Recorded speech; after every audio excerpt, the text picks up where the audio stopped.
Straight to the point. Okay, ugmang adlaw mga kagalaan, ni ana ang kamanduan mahigala or order mga kagalaan ni Presidente BBM. Nagpatawag na siya mahigala og special session ugmang adlaw, no? Kay under mahigala sa atong constitution, under Article 6 section na 15 sa atong 1987 constitution, ang presidente do naman mahigalay kagahuman sad nga mopatawag og special session kung dunay mga in cases of emergency, do na mahigalay dinalian, yan, no? Nya para nila mahigala kining pag-ilis og Senate President mahigala dinalian man eh.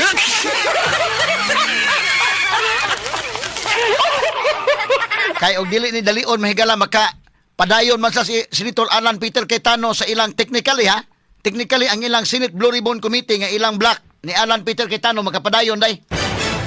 Kay ang ilang Senate Blue Ribbon Committee kung atong basihan gyud mahigala ang mas bugat nga basihanan sa balaod si Alan Peter Cayetano legitimate nga Senate President karon. Di ta kasiguro ugma kay magsisyon naman sila. So kanang iyang Senate Blue Ribbon Committee nga gidumala mahigalang Pia Cayetano og ni Senator Rodante Marcolita isip chairman sa subcommittee, mao na mga higalay legitimate. Katong ilang mahigalang Tulfo wa to mabitag gitawag limited to ang komite si Kiko Pangilinan day nga consultative meeting lang ni.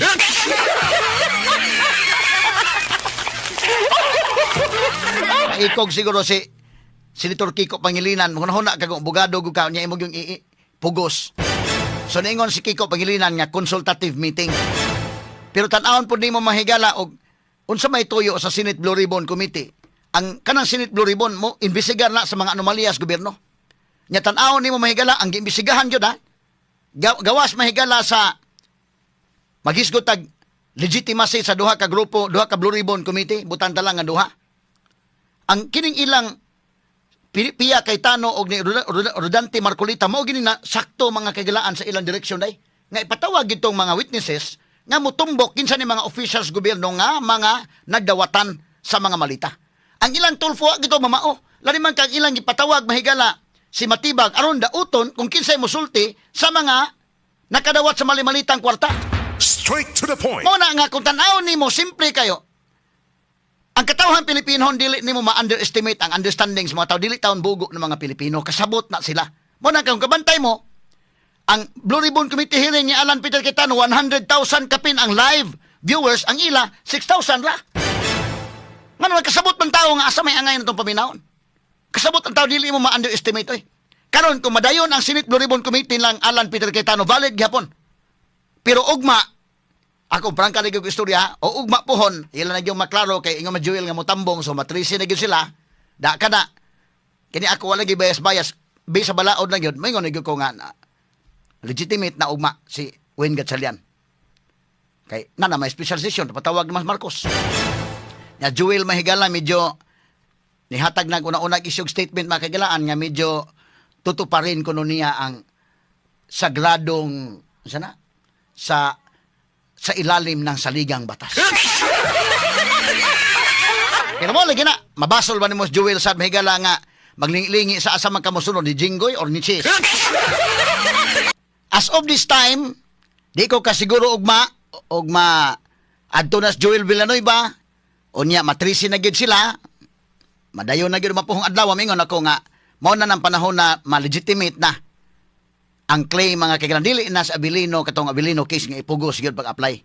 But as of now, si Senator Alan Peter Cayetano may dunay dako nga lig-on mahigala, mas lig-on ang iyang legal basis as compared karon ni Senator Wayne Gatchalian. Straight to the point. point. Nga ugma kung madayon naman gining special session ugma, dai siguro na lang ninyo na, no? Kay alanganin gyud kay ng Abilino nga imong ipugos. Alanganin, mura na siya mahigala ba og bata karon nga may tag-iya sa sapatos. Unya kanang bataa giilugag sapatos sa laing bata nga buli. Nga maugyo ko no iyang sapatos, nag-ilugay sila. Ang bata nga tinuod nga tag-iya sapatos kay pobre man ni paubos na lang kay tan-awong ginikanan la anak man nagdato. Ngilngig ra ba na, kuan ra ba na. Ang ginikanan utrusan nga mga buli. So nagpaubos na lang tong maong ginikanan, nagpaubos na lang maong bata. Ang katong anak ko dato, kuha ganyan sapatos kaya naangayan man niya. Pag sulot niya mahigala, klaro kayo nga dili iya, kay gisulot, dili gyud maigo, di pasok man gyud. Ha? Di naluthan ang maong bata. Nisumbalik niya, dili man gyud iyang sapatos. Kana mangangkon ba? Maluthan ka na. Mao ka nang abilino kay si pugos nimo gyud na bisag dili mo haom.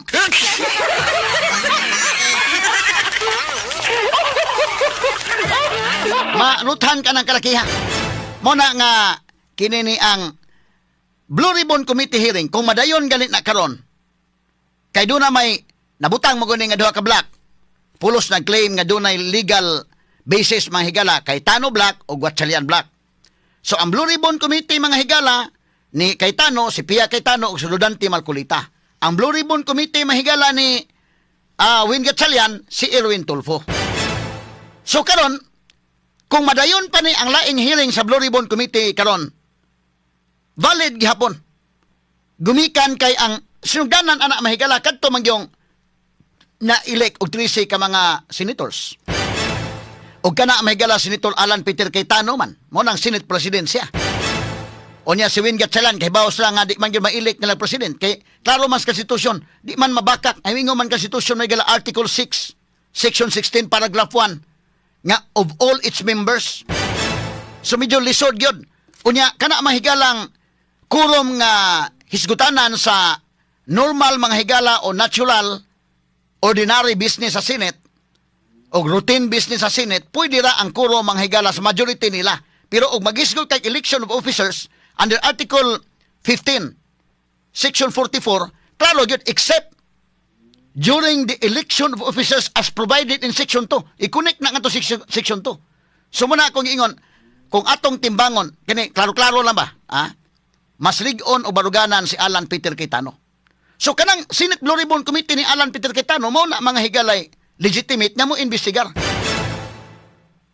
Nya karon, og maghimo sa katong ilang June 4 mahigala nga investigation, bisan pa man mahigala og pugnan gitog maayo, nagka-tensyonay mga kigalaan, on record to, nga usa ka higayon na duna mahigalay Senate Blue Ribbon Committee hearing nga gipahigayon. Og karong adlaw mohimo sila panalitan, bisan pa wala sila sa Senado.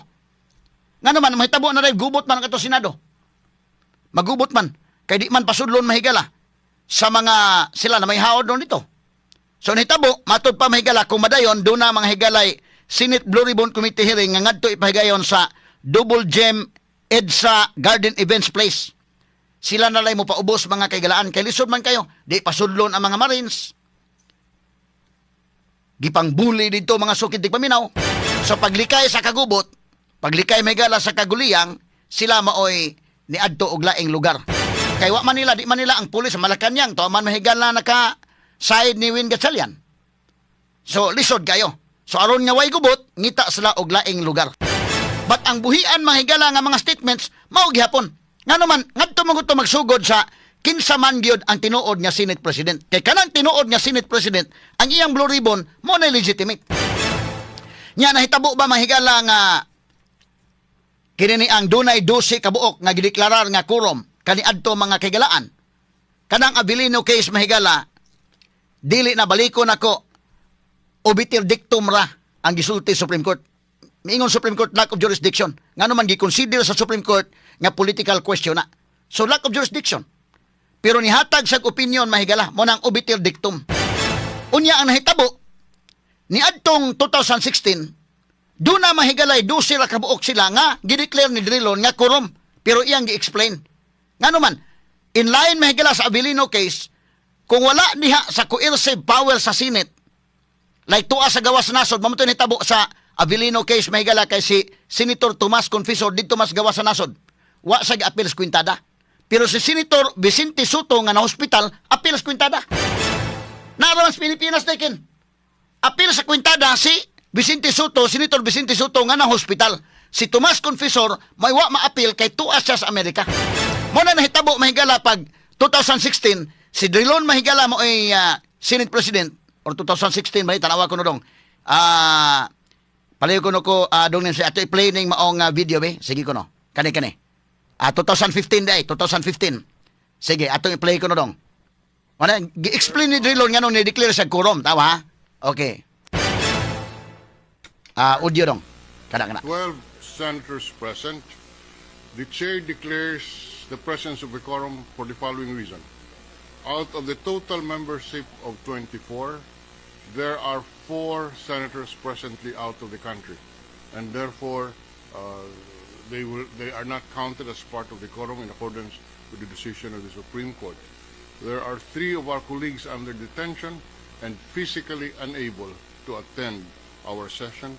That leaves us with 17 available senators, out of which 12 are in the session hall, and answer the roll call. The chair therefore declares the presence of the quorum for the other. Okay. Ato explain to ha. So nganong gi-declare ni Drilon og quorum dai? Gi-explain niya. Do sila kabuok pero iyang gi-declare nga quorum ngano man upat ka mga senators tuwa sa gawas sa nasod. Mo ni tabos kang Tomas Confessor katong Abilino case. Kay si Senator Tomas Confessor tuwa man sa gawas sa nasod wa ma-appeals kwintada. Outside the jurisdiction of the Senate. Si Vicente Soto ng hospital appeal sa kwintada. Muna nga ang denominator adto 23. Ang kining kang Drilon, iyang gi-declare nga quorum because kainom do mo during the time of Pinoy sa man maoy Senate President. Ang tulo ato na detain man. Si Jingo Estrada, si Indrile, og si Bong Revilla. Na-detain kining tulo. So, 17 ra sa kabuok nga naa diha mahigala sa matawag nato mahigalag available gyud, no? Pero adtong panahon na 12 ra ang nitunga indeken. Gi-declare nga quorum. Ngano man makurom man gyud siya kay kanang 24 senators ang upat o mas gawas sa nasod. So 20 pila may quorum sa 20? 1/2 plus 1, 10 plus 1. So 11 ma-quorum na. Nakuha ninyo? Kuha nimo kay simple kayo ang ano.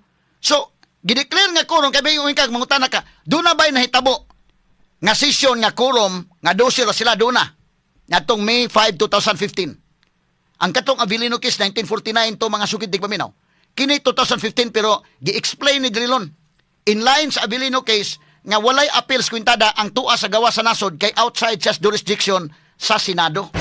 So balika gamay dong ang Sultan Drilon. Mo declare ko quorum tungod for the following reason. So iyang gi justify.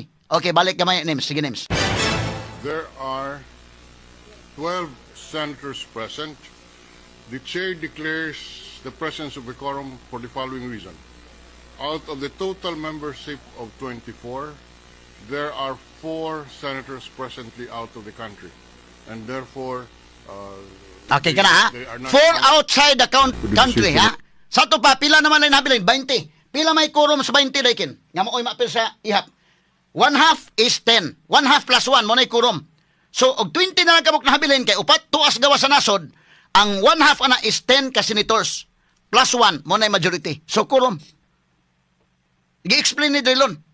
Mo na kalainan, higala mo na katong Abilino kasi pugos karon nga 12 sila mga kagalaan. Wa may tuas gawas sa nasod sa 24 ka senators.